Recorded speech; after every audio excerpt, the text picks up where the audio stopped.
Spectator sport.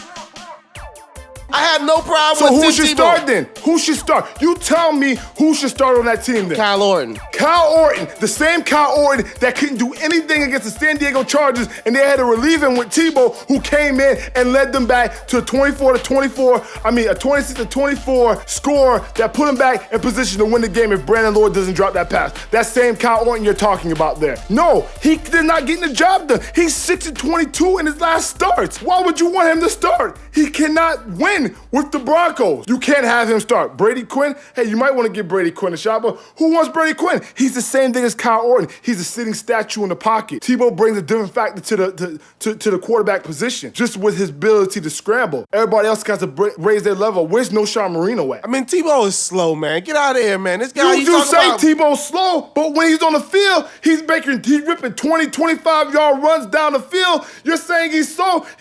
People say, oh, he can't do that. He's not going to do that in the NFL. I see him struggling out big D linemen, breaking tackles, and still getting 25, 30 yards down the field. People say one thing about Tebow, but he's proven that he's doing something totally different on the field, proving them wrong, and they hate that. It's eating them alive inside. So every time something happens to Tebow, so he had a bad game this week, I don't care. Look at Tom Brady's stats this week. That's not a normal game for Tom Brady. But is anybody talking about that? No. Why are you not talking about Tom Brady's horrible performance in the past 2 games? He's not been playing great, but why are you not getting on Tom Brady? Why are you getting on a kid who's only second year in the NFL? Why are you talking about him? Why are you not talking about Phillip Rivers? Look at him. He's been horrendous this season. Why are you not talking about him, Trent Dilfer? I don't understand. Because you the Chargers just are hate winning. the man that he is. That's the end of the day. It's not even about him being a quarterback. You hate that the person that he is. That's what they hate.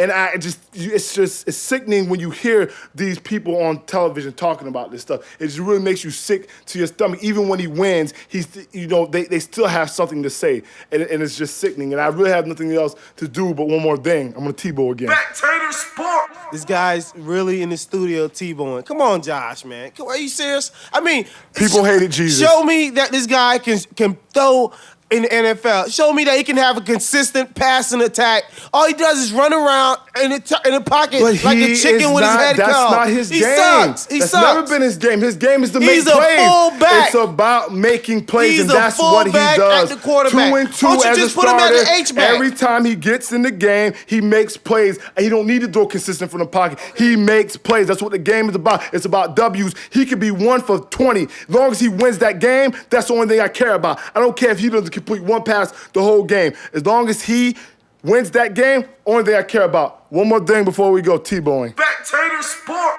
Praying for you, Tebow. Why don't you Tebow from the tight end position?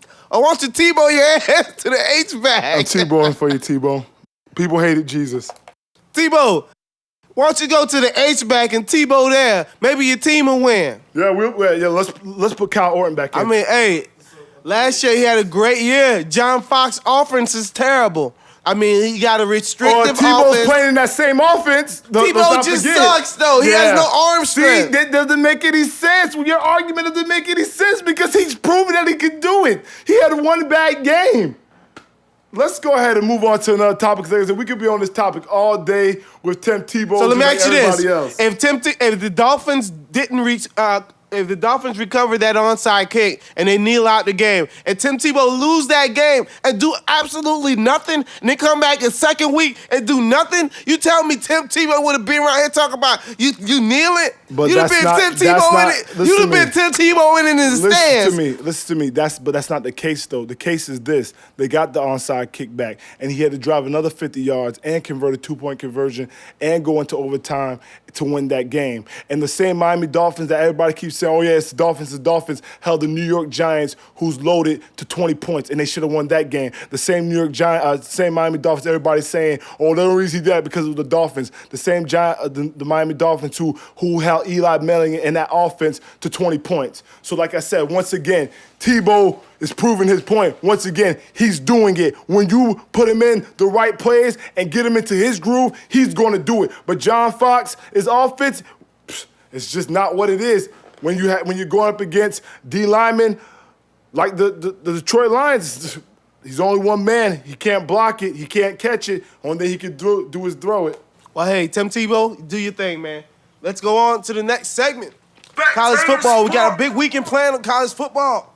There's a lot going on. You got number 1 versus number 2. LSU versus Alabama. That's a wonderful game. Josh, what do you think about that game? Oh, this game's gonna be amazing, man. I wish I can go to this game. Tickets are going for $23,000. 23 grand, and these guys are not seeing a lick of that 23 grand, and the stadium is gonna be packed. You know how mad this university is that they have to give away free tickets to the students? Tickets are going for 10 grand for one seat. It's disgusting right now. I want to be at this game. I want to fly to Tuscaloosa on Thursday. You have LSU, Alabama, top 2 teams in the nation above anybody else. You got that defense, that secondary of LSU's Tyrann Mathieu and Morris Claiborne. This guy, Morris Claiborne, people really, they just started talking about him. He's the number 1 cornerback, top 5 in Todd McShay's draft board right now. And Tyrann Mathieu, everybody's talking about him. That's like sickening to even think about. Like, that type of talent is going to be on the field. It's literally 8 first-rounders are going to be on the field at the same time on Saturday. This game is going to be ridiculous. It's just, I just want to be there. Like, if you're going to miss this game, this game is just, if you're missing this game, you're missing out this weekend. This is what college football is about to me. That place is going to be jumping. They're going inside, things that they're not even going to do this stuff for the national championship, what they're doing, because this basically is the national championship this season, because the national championship won't even live up to this. They probably pay again. That's what they're saying, but I don't know if they're going to play again because if Oklahoma State stays undefeated and beats Oklahoma, there's no way they can put LSU back up in there. It's just, or Alabama back in the national championship. Oklahoma State has to pay for it. So you taking Alabama? No, I'm not taking Alabama. To be honest with you, I like Bama, man. I like Richardson. I just think the running game is going to be too physical. Are you serious? And I like that defense, man. You can say that all day, defense. but then look at that front 7 for LSU. Those are monsters up there. But then you look at Alabama's front 7. Dante Hightower, that kid is a junior, 6'4", 250 pounds, just a man. These are pro. You're seeing future NFL players of next year on the field tomorrow. That's what you're seeing. This game is just going to be ridiculous. Trent Richardson benches 475, 440, big, powerful, strong back with that big physical line with those tight ends. Nick Saban's running a pro team. That team right now that he has is better than the Miami Dolphins when he was coaching. Hold on, man. Get off my Dolphins, man. Get off my Dolphins. The Dolphins, listen to this, man. Don't let the Tebow, the kneeling fool you. The Dolphins had that game. The Dolphins gave away a few games this year, including the kneel, because I don't even know what to say, because it was ridiculous. I'm not talking about Miami Dolphins. Come back. All right, now, let's continue on, because Alabama, like I said, I think McCarron's going to be able to bring his team through. He's a young quarterback, but I just like what Nick Saban does as a coach and as a defensive coordinator. I love his defensive strategies. And Nick Saban, man, this guy, he always has his team ready to play. I think my pick for this game, I'm going to take LSU, and the reason why is this. I think with Jarrett Lee and Jordan Jefferson, that's the reason why I'm going to take LSU in this game, because Alabama with A.J. McCarron's, he is never going to see this type of pressure and this type of coverage in that secondary, even when he throws the ball. He's not ever going to see this. And both of those guys, Jarrett Lee and Jordan Jefferson, has experience. You know what I'm saying? They played in big games before like this. So that's why I'm going to take LSU in this game, just because of that reason. I don't think McCarron's going to be able to handle the pressure especially if they can't run the ball with Trent Richardson. And I definitely expect Trent Richardson and the big uglies they have up front to have a real big game. Like I said, I like Alabama. Even though LSU offensively just seems like their offense may be able to do a little bit, I don't like their running game, to be honest with you. I'm not a big fan of Johnson, the running back. Where he had 6 touchdowns, 512 yards rushing. I'm not a big fan. I just like I say, what Quentin Richards. I mean, this guy's a monster. Trent Richards, excuse me. This guy's a monster. I mean, monster. So I expect them to have a big game. Another big game we have coming up at 7:15 Eastern Time, November 5th, is the Arkansas Razorbacks, South Carolina versus South Carolina. I like the old ball coach.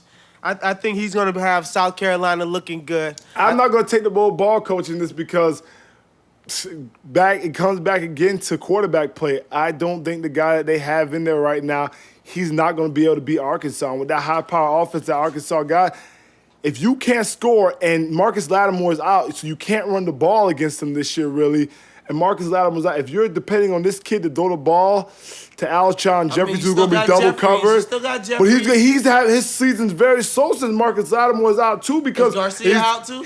Garcia's been kicked off the team. So the kid, I forgot his name. Oh my gosh, I know he's number 14. I forgot his name. The kid that he's starting now, and he's not gonna be. I mean, come on, you're going up against Arkansas. You have to score points. And I don't think they're going to be able to score points like Arkansas is. So I'm going with Arkansas 100%. Marcus Lattimore's out, and your defense is good, but you don't have nickel cornerbacks. You might have one good corner out there, but you got to cover the whole field, baby, and you're not going to be able to get it done against those Razorbacks, and they score fast and in a hurry. So I just don't think South Carolina's going to be able to keep up. And the other 8 o'clock game, we have number 14 KSU versus Oklahoma State. I'm going to have to go to Oklahoma State. I seen the K-State game last week. I mean, I like what that quarterback does.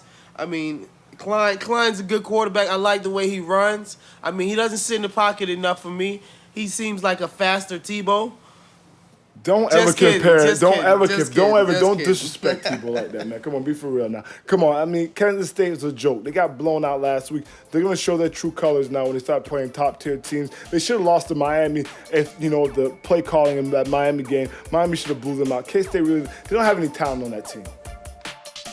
I mean, they have a real good quarterback. I mean, the guy's not a real good quarterback. He runs the triple option. They're running the pistol offense. That's not a good offense to run when you're going up against high-powered teams that can score like Oklahoma State and Oklahoma. Come on, people can shut that down. He can't throw the ball. And they have no receivers to throw the ball to. You don't even have a good running back. They just played together so far good as a unit.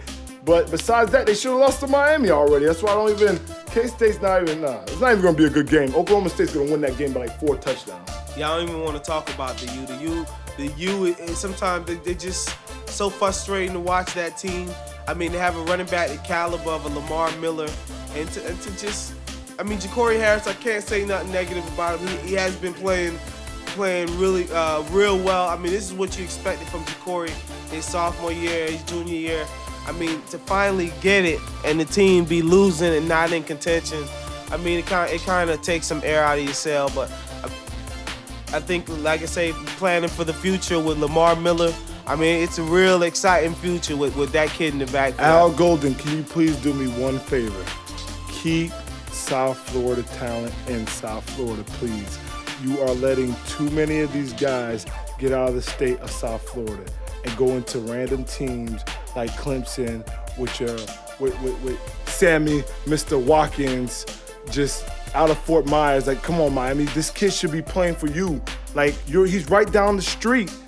I mean, come on, how do you let this best freshman, he's like one of the best, he's been doing something that they haven't seen a freshman do in a long time. It's just, come on, how do you you're letting all this, and I was watching ESPN Recruiting Nation, like 2 other top-tier receivers, Wright and Dade, leaving the state. It's like, what's going on? I mean, the U are recruiting a lot of these guys, and the thing about it, a lot of the guys that they don't recruit are really good too, so a guy may get picked up by another team. I mean, you have teams that have their major recruiting roots in South Florida just to get that UM talent that UM was getting, man. A lot of guys are going up the road.